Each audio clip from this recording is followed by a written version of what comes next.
And then the final address, very powerful. You who believe, be God's helpers. Kunu ansar Allah. So we've spoken just now about the struggling for God's cause. And essentially this is linked to that. It's essentially the same thing, but a different way of saying it.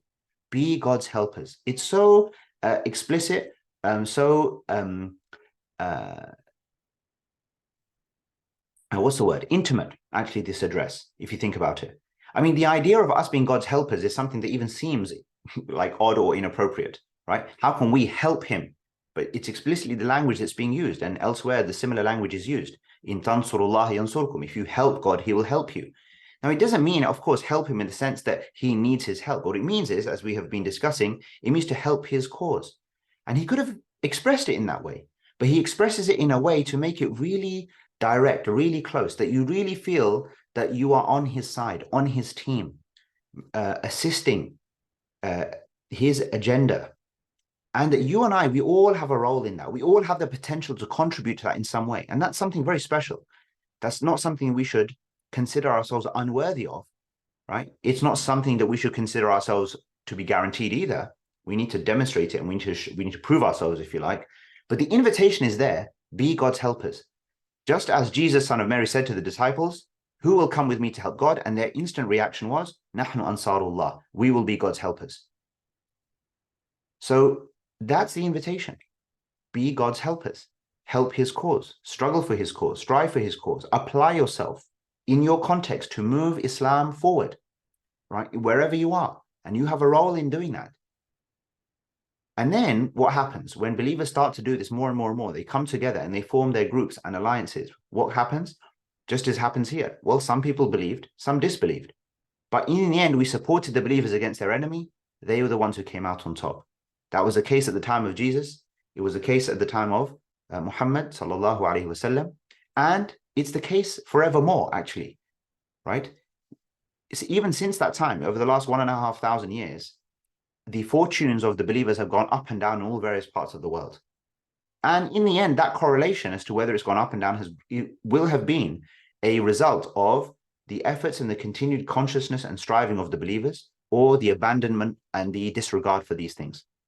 Really, it comes down to that. As Allah says elsewhere, when it comes to spending in his cause, which he also mentions, he says, وَأَنْفِقُوا فِي سَبِيلِ اللَّهِ وَلَا تُلْقُوا بِأَيْدِيكُمْ إِلَى التَّهْلُكَةِ. He said, spend in God's cause. Don't contribute to your destruction with your own hands.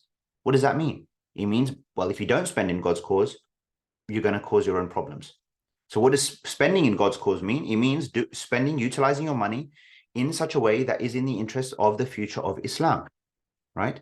And that goes beyond simply, a lot of our kind of giving and charitable efforts, which simply are oftentimes only in the context of poverty alleviation around the world, has its place, no doubt. But that's not the only thing. And certainly in some, it could be argued that it certainly shouldn't be, as dominant a factor, right? Whereas institution building, support of particular projects and organizations that are in the interest of the preservation of faith and the advancement of faith and the advancement of the understanding of what it means to be faithful and it means to be a believer, and why it's relevant to be a believer in the 21st century world, and what the benefits of that are in society, and to demonstrate that and to invite towards that, and everything that's required to contribute to that, that requires resourcing. But typically that's woefully under-resourced in our communities and societies. So that's just on the spending point. And then, of course, in terms of the talent, right? So when we think as parents, for example, for those of you who might be parents, or you think about your own upbringing and what your parents wanted for you, etc., what you were aspiring to, many of us, we aspire to, if you like, bog standard or standard career paths. And our single consideration is financial establishment. So the entire objective becomes not something that is necessarily wrong, of course, but that becomes the objective, right? The objective is economic stability, personal economic stability. That's the objective. And then essentially people end up living out their whole lives, and that's what they end up pursuing. And then the consideration for these things almost doesn't seem to come into it. We are satisfied then only with private worship. As long as I pray, as long as I give my basics, right, and fast, then I'm done, right? And then but my real attention, my real energy, the thing that really keeps me up at night and, gets me up early in the morning is what? Is striving for this world, right? Building my career, moving up that ladder. That's what drives us. Has become our, almost objective and our motivation. Well, when that becomes widespread, it's then no surprise that we end up in the situation that we are in, where Islam is misunderstood. It is often maligned. We aren't communicating it clearly. Internally, our own understandings of what it is and what God wants from us are sometimes very weak. So these things result. So I'll stop sharing the screen and I'll just bridge from what we have discussed to the Last Day Leader program, which, as I mentioned, is the context in which I'm holding the session, since the next cohort that I'm running, inshallah, starts a week tomorrow. So it's exciting that another cohort is going. It's an online, fully online program. But the reason I want to, hopefully, if you've been paying attention to what we've been saying so far, and you want to understand what the Last Day Leader program is all about, that program is literally about helping you go through a process to figure out how to design and lead the most meaningful and impactful life that you can lead in light of these verses. Not just these verses, but there are many others. Obviously, time not today to go through all of them, but that's what we will also do in the program. That what we have looked at today, this particular invitation that's sitting there in Revelation and has sat there for the last 1,500 years, and it will be there after we've gone, we have to understand this is an invitation to us just as much as it is to anybody else. And it is upon us as believers that when we engage with the Quran, when something is said, then we need to, and if it is guidance, and if it is light, and if it is something that we take seriously, then we need to scratch our heads and think very carefully, well, how am I bringing this to life? Because otherwise, if it simply remains verses in the, in our sort of apps or our, our copies of the Quran, well, that's not the point. The point, we are supposed to be living, breathing, walking Qur'ans. That's what we're supposed to become. And how do we give life to these verses? That's the question. How do we struggle for the cause of Allah? And so, for example, just to give you an illustration, for me in my life, one of the things I've tried to consider is exactly that. I've thought to myself, okay, well, I'm living here in Britain in the 21st century. I've had certain opportunities, certain gifts that I've been given. Forgetting for a moment that my obligations of providing for family and looking after myself and whatever, leave that aside for 1 second. It's important, but let's leave that aside. Let me think only about my Lord. Let me think only about his agenda, his cause. Let me think about what that requires. Let me think about what I could do in an ideal world. If I had complete freedom and the courage and the motivation, what is it that I would do? How would I utilize my skills to contribute and to just do my small part in opening up people's hearts to the light of faith as much as possible? Right? What would I do? And then through that journey, different things in my life have evolved. Then I've gone on a journey where I've ended up being the CEO of the National Zakat Foundation, and then running a course on prayer, on Salah, which has reached many, many people, and running a Quran program, and now delivering this, advising and consulting for many different organizations, trying to help them improve, setting up funds and facilitating a lot of money being transferred from givers to people who are running projects and organizations in the interest of this cause. Right? None of these, once upon a time, I wasn't giving attention to any of these things, really. Maybe somewhere deep down, the thought or the idea or the feeling was there. But day to day, what was I doing? I was getting up early in the morning, getting my suit on, going into the city of London, right? Working hard, being a stockbroker, making a lot of money, and coming home, right? And doing that day in, day out. But, and frankly, as far as I'm concerned, there was nothing wrong with that. That was okay. That was fine.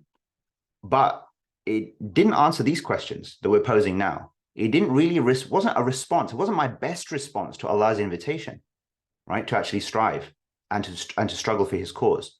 Yeah, maybe I thought to myself, okay, if I make a lot of money, I can just give it away, and I can just be generous with my wealth. And that was a possibility. And that's still a possibility for people, perhaps, if that becomes a driving force, a driving intention. But I felt in my case, I had more to give.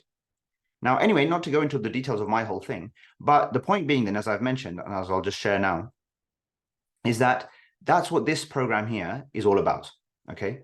So I'll just, one thing I will do is I'll open up the chat if you'd like to, and feel free, by the way, if you have any questions, you can pose in the Q&A, or you can even raise your hand, I can bring you in, and I'll just share the link to this page in the chat as well, so you have it available for you, and you can, if you want to open it up. But this is the idea.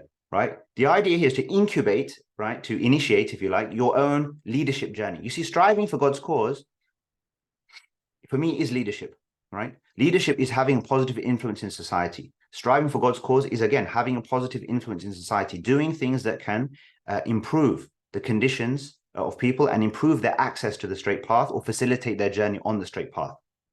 And what gets in the way? Fear, doubt, just delay, putting things off. So let's leave all of those things, right? Without fear, without doubt, without delay, and enter into this experience that then allows us to think about, well, what does this really mean for us?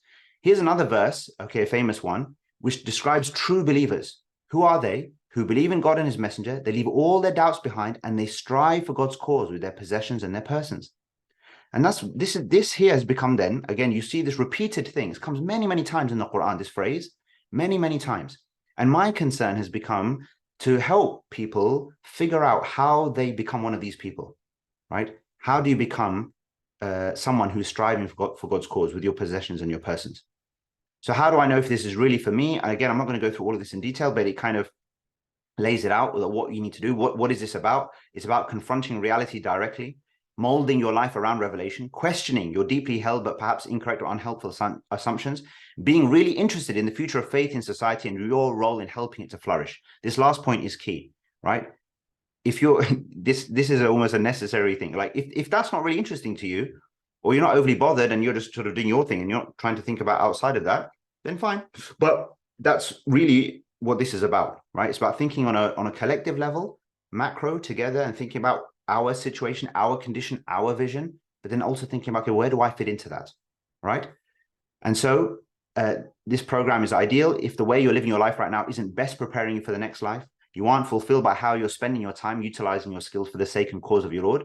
You're excited about expanding your horizons, exploring new possibilities, and leading a mission-driven life. Around 400 people have taken part in this program before, and many of them have gone on to initiate new projects, have changed their paths in life to get involved in different things. Some of them have kept to their same, if you like, careers or working patterns, but have added on other responsibilities outside in order to contribute to this, to maximize the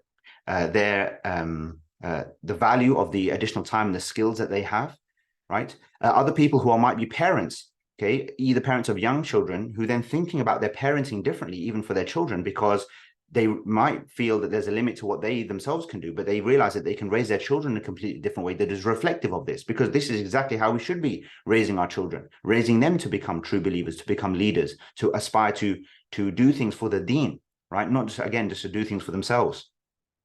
Okay, so all of this is there. All right, and there's various things about why you should participate and, what happens through the program, the various things that we go through. If I show you the schedule, first of all, it's a combination of group instruction, a personal reflection, interactive discussion with other participants, plenty of Q&A, and you get access to me throughout the program, right? Before, during, after. You literally have my number. You can get in touch anytime, pretty much until you or I die, right? Like, that's not an exaggeration. As much as I can help, happy to help. Okay, so what's the framework for, well, the schedule first, Monday, the 4th of September is when we get started. So we start with looking at the actual framework for this last day leader. The last day component is about the last day in this life, meaning we're going to die soon. So we have some urgency about it. And the last day in the next life, meaning we're going to stand in front of Allah and be accountable. So how are we going to explain to him or justify to him what we got up to, right? So it's about looking at all of that and then thinking about just giving a contemporary way of framing this so that we can go from the theory, if you like, into sort of some sort of practical reality. Thinking in session 2 about our vision, meaning what are we trying to actually achieve here collectively as believers? What does that future vision really look like? And then within that, what's my vision? And here's the opportunity to develop that, your own objectives, vision, plans, and then to share that with others and to hear from others too. Then we move on to the actual mission, if you like, and mission and strategy, meaning how is it that you're now going to work towards the thing that you want to work towards? Okay, so it could be something very micro. You might establish an objective or something that you want to achieve at a very local community level, right? Or it could be in the context of your school or university or your workplace, or it could be then, or it could be much broader, much grander. It could be through, obviously, through online means and by reaching many people through that medium, right? It could be through any different theme. It could be environmental. It could be political. It could be in terms of your artistic interests. It could be educational, right? It could be for young people. It could be for very niche audiences, right? Within, within the community. It could be, again, intra-community, or it could be outside and addressing people outside of the community. So there's lots of options here. Again, the purpose of the program is to help you think through all of these things, filter them down and get clarity. And that's the key thing. And then we have a session on overcoming barriers, and finally a summary and a commitments kind of session. Okay, it's been, alhamdulillah, very well received. There's feedback that you can read here.